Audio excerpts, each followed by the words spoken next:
Ya injiniya Kano, CRB ce 98, wa yake tunanin cewa idan kana hayaki ko karanshaf ɗinta yana ƙara baya gyaruwa, yana gyaruwa.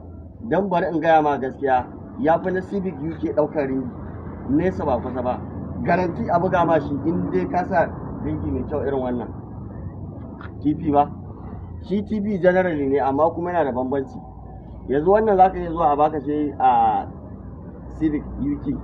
Ita ma 98 ka zo ka daura kuma ba shi bane ba, amma in dai an baka garanti wannan shine zo mazo an gan shi inda na buga shi kaga slip din lafiya lau, block engine bai ci ba kwata kwata, block engine bai ci ba.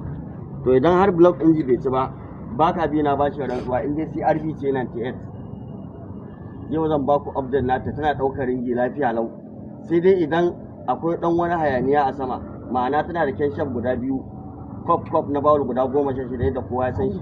In dai yana dan hayaniya kaɗan to shi wannan ya zama naturally, amma in dai dan hayaki ne ko ƙara a ƙasa za a yi mashi lafiya la. Wannan mun ɗauka faran hayaki take zalla, amma gashin Allah yadda za a gyara shi ba shot din bakin mai ya shot ba zai ba.